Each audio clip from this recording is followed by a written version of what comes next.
Bonjour à tous et bienvenue dans ce point de marché de Block Unity du lundi 21 juillet. On se retrouve comme chaque semaine pour faire un point sur ce qui se passe déjà dans le marché, évidemment grâce à tous les outils que nous propose la plateforme, mais aussi regarder ce qui peut se passer d'un peu plus large au niveau macroéconomique, puisque voilà, on le sait, Bitcoin maintenant se maintient depuis plusieurs jours au-dessus des 116, 117, 118, 120 000 dollars, légèrement en dessous évidemment, mais par contre c'est évidemment Ethereum qui a repris la main. Écoutez, il flirte avec les 4000 dollars, ces deux fameux niveaux qui nous avaient fait défaut, qui nous avaient fait résistance lors du premier top de mars 2024 et du second de décembre 2024. À chaque fois, on s'était arrêté sur ces niveaux-là. Donc, ce qui est plutôt pas mal, c'est qu'évidemment, les altcoins prennent le lead. J'ai envie de vous dire, le momentum est clairement pour eux et donc c'est aussi parce que sur Bitcoin, ça se maintient plutôt bien, puisqu'une correction, évidemment, entraînerait aussi les altcoins à la baisse. Donc pour l'instant, tout va bien, mais on va quand même regarder ce qui se passe sur le marché. D'abord, au niveau macro, on a plusieurs bonnes nouvelles. Déjà, on a la signature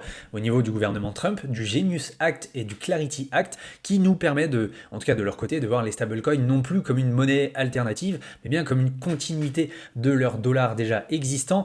Et cela va quand même aider, je pense, déjà pas mal la démocratisation des crypto-monnaies, surtout de Bitcoin et des stablecoins auprès déjà des Américains et même peut-être des institutions, mais en plus de ça, ça peut les aider eux aussi à aller un peu mieux au niveau de leur dette qu'ils ont au niveau de la dette publique. Voilà, donc ça peut être plutôt intéressant. Et le second gros point qui fait en tout cas rage dans les médias, c'est savoir si Trump va licencier ou non Monsieur Powell, qui est à la tête de la Fed, donc la banque centrale américaine.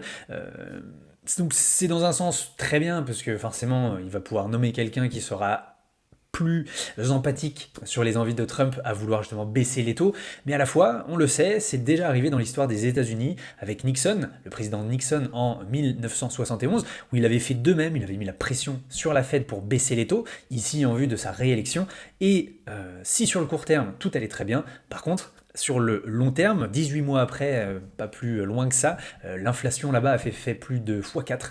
Donc on va éviter cette fois de partir sur des mêmes bases. Si sur le court terme, en tout cas, si ça arrive sur le court terme, c'est peut-être bon signe pour nous. Sur le moyen terme, il faudra faire très attention. Maintenant, revenons-en à Bitcoin et nos altcoins. Comme je l'ai dit un peu plus tôt, ce qu'il faut sur Bitcoin, et en tout cas pour que les altcoins, nos portefeuilles grandissent, en tout cas profitent en tout cas de cette envolée des prix sur les altcoins, il faut que Bitcoin se maintienne à un certain niveau. On l'a déjà vu en 2021, comment cela s'est passé entre approximativement janvier et mai de ce cycle haussier 2021, c'est que Bitcoin naviguait entre les 65, les 56 000 dollars, etc. Donc on était sur un cycle qui était beaucoup plus volatile, un peu moins aujourd'hui parce qu'on a l'arrivée des institutions. Néanmoins, il faut absolument que BTC puisse se maintenir pour pas que les altcoins partent à la cave, comme on le dit, etc.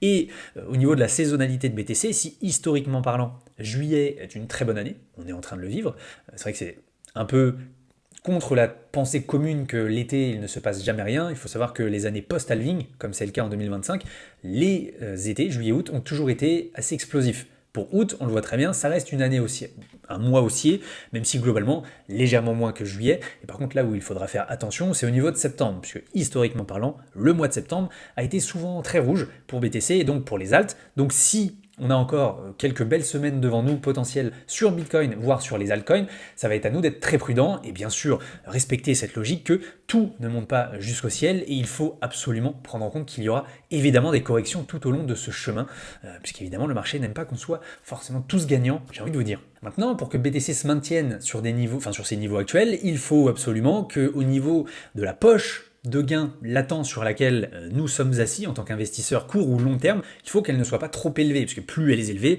plus évidemment les investisseurs vont vouloir prendre ces profits et créer une pression vendeuse assez énorme sur Bitcoin. Et c'est pas forcément ce qu'on a envie de voir. Parce que vous voyez déjà à travers ce cycle, par deux fois, ici on est sur le MVRV des détenteurs à court terme, ceux qui ont investi il y a moins de 6 mois, et on remarque que le ratio du MVRV, qui calcule cette fameuse poche de gains latente, nous permet de voir que si en mars et si en novembre-décembre, la poche était quand même assez élevée, du fait que peut-être, aussi pour ça que les altcoins n'ont pas pu avoir, on va dire, une vraie alt season de ce nom, c'était peut-être que trop de profits étaient retirés du marché, mais pas forcément sur nos alts, et peut-être plus reconvertis en stablecoin. Là, ici, ce qui est plutôt pas mal, c'est qu'on voit, et ça va être la même chose au niveau des détenteurs à long terme, c'est que la poche de gain sur laquelle on est assis n'est pas forcément la plus élevée qui soit. Elle est du même acabit que ce que l'on a vécu déjà fin mai, avec ce premier renouvel ATH que nous avions eu aux 112 000 dollars, et là, en fait, elle est déjà un peu en train de diminuer, forcément le prix latéralise, des gains sont encaissés, mais ce qui est plutôt pas mal, c'est que ces gains cette fois vont sur les alts. Et ça c'est plutôt intéressant. Au niveau des détenteurs à long terme, c'est le même topo. Eux, principalement, vont nous inquiéter quand justement, idem, il y aura trop de gains. Donc eux, on parle de gains qui sont plus sur des x5, alors que les détenteurs à court terme, c'est plus du 20-30% en général. Mais ici, on le voit très bien, on n'est pas encore à ces extrêmes de cycle du tout. On est toujours sur un beau x3, x4, évidemment, mais si on se base sur les deux précédents tops de ce cycle, écoutez, ce n'est pas sur ces niveaux-là qu'ils ont forcément déployé le maximum de leur prise de gain. À voir si ça va être le cas ici, mais pour l'instant, on se maintient plutôt bien. Et ça, ce qui est plutôt intéressant, c'est qu'on peut le voir avec le SOPR. Je pense que vous connaissez maintenant, parce que j'en parle assez souvent. C'est cet indicateur qui va mesurer s'il y a beaucoup de prise de profit ou non. Et ce fameux SOPR n'est pas forcément monté bien haut, même s'il est constant depuis maintenant plusieurs semaines. On peut le voir que comparé aux deux tops précédents de ce cycle, on n'a pas eu encore de belles zones, de grosses zones de prise de gain qui, encore une fois, vont créer ce déséquilibre sur le marché. C'est pas forcément ce qu'on a envie de voir pour que l'alt season tienne encore quelques jours, quelques semaines. Alors, on n'est pas forcément dans de l'euphorie à proprement parler, mais ce serait quand même vous mentir aussi que de se dire que personne n'est encore là et qu'on va attendre potentiellement le retail, le particulier qui va arriver massivement. On le voit avec ce nouvel indicateur, le Active Address Sentiment Indicator, on va l'appeler le ASI par exemple, qui nous permet en fait, si vous voulez, de faire le rapport entre l'action du prix, la volatilité de Bitcoin et globalement l'activité on-chain ici sur le réseau BTC. Donc ce qui est plutôt pas mal, c'est que on voit que pour l'instant on n'est pas non plus, encore une fois, dans un extrême de ce qui s'était passé à plusieurs reprises dans ce cycle. On suit une tendance haussière, et heureusement, il faut évidemment que cette hausse soit assez saine et pas uniquement poussée par des traders, par des leviers ou par des excès sur les contrats futurs, mais pour autant, on n'est pas forcément dans quelque chose qui nous dirait à l'heure actuelle qu'on est dans une surchauffe, dans un extrême de marché. Et donc forcément, qu'est-ce que nous disent les altcoins de ce côté-là? Eh bien, par exemple, on peut voir que, évidemment, la dynamique là aussi est haussière, on va pas se mentir, mais ce qui est assez intéressant, c'est de voir que toutes les altcoins n'ont pas forcément explosé à la hausse et ne sont même pas encore toutes dans une dynamique très haussière. On le voit avec ce graphique du Top Daily EMA qui va nous prendre le top 200 des crypto-monnaies et voir si elles sont au-dessus de leur moyenne mobile des 200 derniers jours. C'est un indicateur, si vous voulez, qui nous montre si oui ou non une alt en particulier est vraiment dans une tendance très haussière et qui va être difficile, par exemple, à briquer à la baisse. Bon, ici, on voit très bien que pour l'instant, nous sommes qu'à 60%, 66% globalement de ces altcoins, de ces 200 premières altcoins dans la capitalisation du marché, qui sont au-dessus de cette moyenne mobile. Et ce qui est plutôt pas mal, c'est de voir que, par rapport, encore une fois, aux deux précédents tops, on n'est pas forcément, j'ai envie de vous dire, dans un extrême de cycle. Puisque, je pense que vous le savez aussi bien que moi, le plus difficile, c'est bien sûr de prendre ses gains, mais ce qui est aussi compliqué à faire, c'est de ne pas les prendre forcément trop tôt. Je ne dis pas, et Blockunity ne dit pas, petit disclaimer, qu'il ne faut pas sortir ses profits, c'est toujours important de le faire, mais évidemment que si on se base par rapport au comportement historique du marché, il me semblerait qu'on n'est pas forcément tout de suite dans un extrême d'euphorie et tout le monde est en gain, toutes les cryptos explosent. Ce n'est pas le cas. Quand on va justement regarder Lightmap technique ici, donc il va pouvoir regarder grâce au Magic Bands, l'indicateur propre à Blockunity s'il y a beaucoup de projets qui sont déjà dans une zone de surchauffe, on voit très bien qu'il y en a, toutes celles qui sont ici en rouge, rouge bien foncé. Mais on a encore pas mal de projets, et des projets qui sont comme des AVAX, des NIR, des CAS, des GRT, qui sont globalement dans la moyenne, mais qui ne sont pas encore forcément, non plus, dans un top.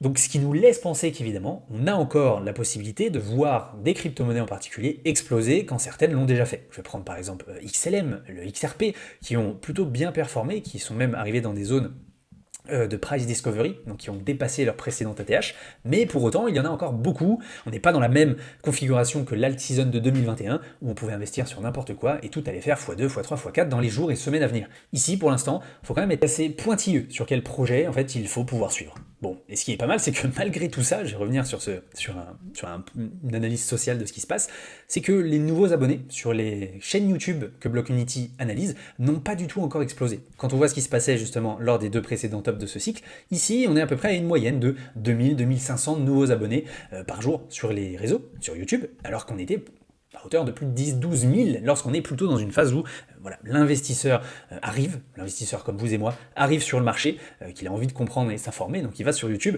Aussi, on a ce que vous connaissez aussi, le Google Trend qui marche plutôt bien, mais ici c'est plutôt pertinent de voir que on n'est pas encore du tout dans une arrivée massive potentiellement de particuliers non plus. Mais pour autant, même si toutes n'ont pas percé, on a quand même des indicateurs qui nous montrent ici la performance des différents narratifs. On le voit très bien, tout ce qui est RWA, donc tout ce qui est tokenisation des actifs réels, les mêmes coins, les Layer 1 un peu corpo, donc justement les HBAR, les XRP, les XLM, etc. ont bien performé, ou même surperformé, j'ai envie de dire, par rapport à la moyenne globale de tous les altcoins. Mais pour autant, on a des sortes de petits vilains canards qui, eux, n'ont pas forcément beaucoup encore évolué. Ici, attention, on ne parle pas d'un projet en particulier. Il peut y en avoir qui ont surperformé. On parle bien d'une catégorie, d'un narratif en particulier. Donc, si par exemple, on se disait que pour l'instant, la main est du côté de ces 3-4 narratives, on pourrait ici se poser la question de savoir, voilà, est-ce que peut-être il serait intéressant de commencer à regarder du côté des crypto-monnaies, des projets qui sont du DePIN, des EA, des agents EA, des SEX, donc des exchanges, ou encore de tous ceux qui sont sur la privacy. Donc pour l'instant, on voit très bien que voilà, il y a vraiment une disparité et tout ne pump pas en même temps. Et c'est pour ça qu'il faut être vraiment à l'affût des narratifs qui sont en vogue ou non, et c'est pour ça qu'on le propose aussi sur Blockfinity. On a vraiment toute une partie sur qu'est-ce qu'il se passe au niveau des indices de narratifs, et bien sûr d'aller voir les différentes catégories avec leur leader, la dominance, la capitalisation, et bien sûr l'évolution de chaque narrative sur le marché pour, en fait, idéalement, être le plus à même de savoir repérer les prochains mouvements qui vont se passer sur le marché.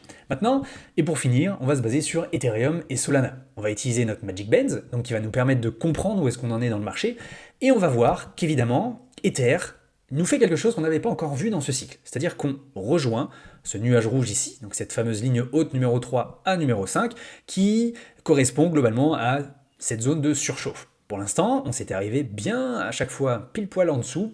Globalement, dès qu'il y avait un premier signe de surchauffe sur les alts, le marché pouvait commencer à se retourner. Et ce qui est plutôt intéressant, c'est de voir que pour l'instant on est dedans, mais que pour autant le prix se maintient très bien entre les 3600-3800 dollars et qu'il a potentiellement envie d'aller chercher la fameuse barre symbolique des 4000 dollars avant peut-être de faire un nouvel ATH. Donc il faut absolument surveiller cette zone-là, puisque comme vous le voyez, généralement on peut évoluer quelques semaines encore à la hausse, comme cela s'est passé sur les deux précédents tops, mais que pour l'instant, évidemment, ça va être à surveiller, puisque ces zones de surchauffe ne durent jamais trop longtemps. Il faut bien sûr rester mesuré et surtout à l'affût de ces opportunités-là. Sur Sol, comme vous le voyez, par contre, c'est un peu l'inverse. Si tout au long de la fin 2024, on était plutôt sur une Solana season, puisqu'il a très bien performé et a atteint ce fameux nuage rouge là aussi, et bien cette fois il est plutôt en dilettante, plutôt en retard. Ça ne veut pas dire qu'il ne va pas forcément performer, mais peut-être qu'il laisse d'abord la main à Ethereum et son écosystème avant de pouvoir, cette fois, encore une fois, peut-être observer la fameuse rotation des altcoins entre BTC, Ethereum, les grosses capitalisations, comme justement XRP, Solana, Dogecoin, etc. Et avant justement de, encore une fois, se déployer sur les moyennes Alpes et les small caps aussi, également. Donc pour l'instant, on est plutôt bien, on est seulement sur la ligne haute numéro 1, on tient très bien ce level, on va pouvoir aller toucher la ligne haute numéro 2, qui nous a fait quand même pas mal de fois résistance tout au long de ce cycle, avant potentiellement de voir un Solana au-dessus des 200 dollars, et donc cette fameuse ligne haute numéro 3. Et pour finir, rappelez-vous que Blockfinity propose 7 jours gratuits d'accès à sa plateforme pour justement utiliser tous ces indicateurs. Tous ceux que je vous présente sont accessibles, c'est vraiment à vous de saisir cette opportunité, puisqu'il y a vraiment de quoi pouvoir se renseigner sur ce qui se passe sur le marché et pouvoir l'utiliser pour ses décisions d'investissement. Merci encore une fois d'avoir suivi cette vidéo, et je vous dis à la semaine prochaine pour un nouveau point hebdo. En attendant, prenez soin de vous, c'était Crypto Sapiens et Blockfinity, à bientôt.